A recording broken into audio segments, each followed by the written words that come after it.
Modern Railways. In-depth railway news. Hello and welcome to the preview of the June Modern Railways.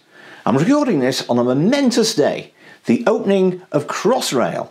Now the Elizabeth line, the editor has been on the first train and no doubt will tell you about it next month. This month is a London special, but at least it doesn't have a tube train on the cover.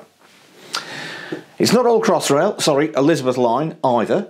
Lots of other stuff in there to tell you about. And here is Philip as recorded before he went underground. Sorry, Elizabeth's line's not underground, but you know what I mean.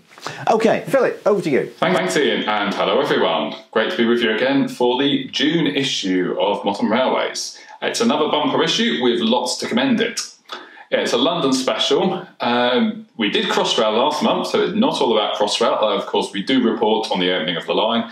And in fact, as I record this to you, I'm looking forward to travelling down and travelling on the first services on the first day. Of course, by the time you watch this, it will already be open. But our London special has a few other features for you.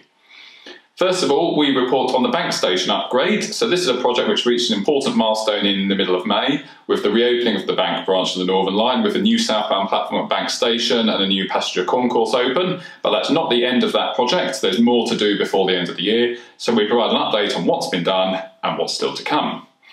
We also have for you the first pictures of one of the new CAF trains for the Docklands Light Railway. The DLR has ordered 54 new trains.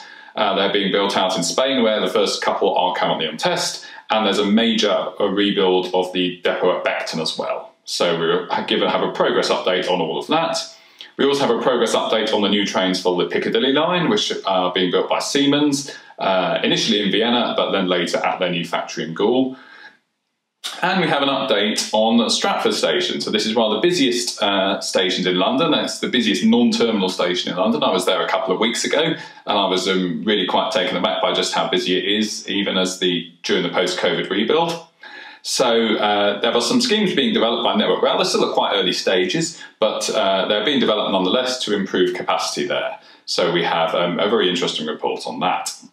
We also have for you this issue a free map, and this is a map of Scotland, and it's double-sided. So we have on one side an extract from the Baker Atlas showing the railways in the central belt of Scotland, and on the other side we have a map which Siemens have provided to us with their vision for decarbonisation in Scotland. So I hope you'll enjoy that as a really good bit of extra added value.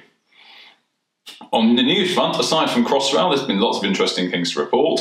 We, of course, have the latest progress with the Transport Bill, which was announced in the Queen's speech towards Great British Railways. We have the announcement by GB Rail Freight and Stadler of the Class 99 bi-mode. Really exciting announcement for the freight sector, and my colleague Ian Walmsley has got a brief report on that with some interesting detail, but doubtless we will have more to follow. We also have the Pendulino Refurbishment. The first refurbished Pendulino returned to service at the end of April.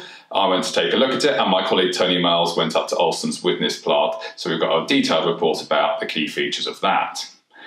In the rest of the magazine, there's a couple of features about how we get passengers back on the railway.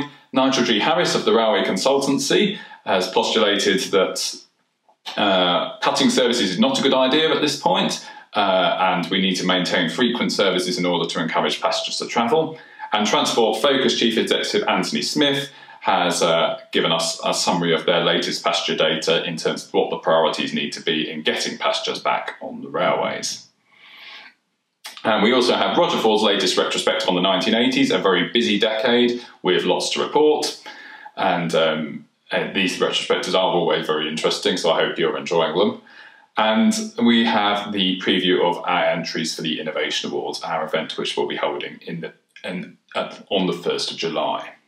So it's a very busy issue, 116 pages and a free double-sided map for you. Lots going on as ever. So that's all from me for this month. It's time to get my stuff together and head down to London for the opening of the Elizabeth line. But for now, see you all soon. Thank you, Philip. The map's pretty good as well. This is Scotland, this bit, and it's also got a feature on decarbonising Scotland's railways. And there's no getting away from it. They're doing a great job at decarbonising, although I do think that cancelling after trains was probably not how they intended to do it. Still, on now to Captain Deltic himself, who, and I know I always seem to say this, has got some really interesting stuff in his Informed Sources feature.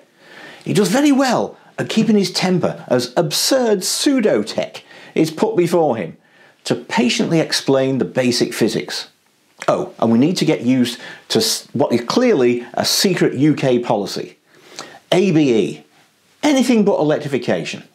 Roger. Well, hello again, and welcome to this preview of Informed Sources, which this month takes a critical look at 3 topical issues affecting traction and rolling stock. The first is the piece I referred to briefly last month, which is Network Rail's research into the possibility of a hydrogen-powered heavy freight locomotive. Now, hydrogen power was, of course, dismissed in the traction decarbonisation network study as only suitable for lightweight, small vehicles, multiple units and so on, not high-speed or heavy mainline traffic. Anyway, I asked Network Rail what was the purpose of the study, and they provided me with an interview with the Group Safety and Engineering Director. He explained that they are looking ahead to when the TDNS runs out of lines which can be justified for electrification, and replacement for diesel traction will be needed. It emerges that what's now favoured is running existing diesel engines on ammonia. And of course you can run diesel engines on pretty well anything. For example, Rudolf Diesel started his development work using peanut oil. Now, it seems to me that to produce the ammonia, you'd get green hydrogen and use it in an existing process to produce a fuel which the diesel engine would be less efficient on because of the various properties of ammonia. And it seems to me that it would be better to actually just use the hydrogen combined with CO2 from carbon capture to produce the small amounts of synthetic diesel that would be needed.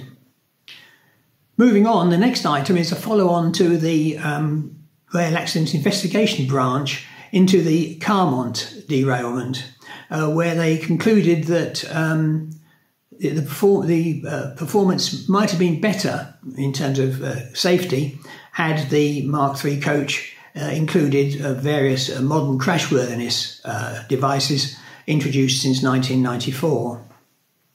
I think there's a flaw here in that crashworthiness, as we describe it, is all about low-speed collisions, perhaps 20, 30, 40 miles an hour, whereas what matters in high-speed accidents, like Carmont, is structural integrity. And here, so what I cover is the structural integrity of the Mark III coach, and in particular, I go back to a lot of work that was done in 2005 when it was decided to extend the life of HSTs into the foreseeable future. Part of that work was to produce a finite element analysis of the Mark III coach, and that concluded that it was actually better than people expected and would be sound out to 2035 and beyond. So there's a fair bit of writing about there, details of the technical specifications which modern trains have to meet, and I think should reassure readers that the Mark III coach is a safe vehicle to travel in. And finally, we have the Office of Rail and Road, who've published their final report into the cracking of the Hitachi trains, the Class 800s in particular. This is a bit of a disappointment because it just uses information from Hitachi, consultants and various other people involved in the saga, rather than doing any of its own work. But it does conclude that the cause of the cracking was the design didn't recognise the forces involved, that the welding of the yaw damper bracket to the body of the train, the welding didn't fuse as well as it should do. And the reason why it didn't fuse as well as it should do was because the components were awkwardly shaped.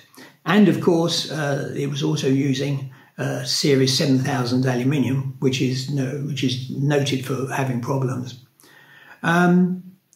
The parallel cracking, which was the stress corrosion cracking, which also involved the 7000 series aluminium, there's a rather odd suggestion from the ORR that this was due, a contributing factor was the high chlorine content of the atmosphere in Britain and on the railways. I don't know any engineering chums who think that's accurate, I asked ORI if they'd done any tests to check the level of chlorine in the atmosphere. No, they hadn't. They just deduced it was necessary for stress corrosion cracking, and therefore it existed. Meanwhile, the operators are still dealing with cracking, and they have noticed that the odd new cracking source is appearing. That means there's a long stretch ahead of monitoring vehicles while they go through the modification process to fit new damper brackets. And that's going to run through to 2028. So I hope I've finished writing about your damper bogies, brackets and bogies and things, but for some time to come. So that's all for this month. Look forward to seeing you again next month. Goodbye. Thank you, Roger. And that just leaves my pan up column, which is an attempt to learn lessons from history. Yes, I know it'll never catch on. Back in 1965, Prime Minister Harold Wilson made his White Heat of Technology speech, where the country was going to lead the world in innovation. High-tech was going to solve all our problems, and jumping on that bandwagon was British Rail, who built the Railway Technical Centre, bringing together experience from the regions and new ideas from outside the industry. Except, although they were on the same site, they were not really together. The two tribes fought for supremacy. The APT from research, the HST from the old guard. Well, we know which of those worked out best. But research had its successes, notably solving the four-wheel wagon derailment problem, properly understanding the wheel-rail interface. And from that work came the Pacer, that cheap train which saved the branch lines. Or did it? I've revisited the Pacer projects of years gone by to see how innovation went too far. The real shocker is that I have to admit that I was wrong in repeating some of the things I've been told in the past. And I'm sure Roger would agree when I say, always check the numbers. That's the opposite of what many research projects do today, of course, which is never ever check the numbers, unless of course you're looking for another grant. Well, that's it for this month. I hope you enjoy the magazine. In fact, I'm sure you will. Bye. Visit www.modernrailways.com for more interesting and essential information about the British Railway Network.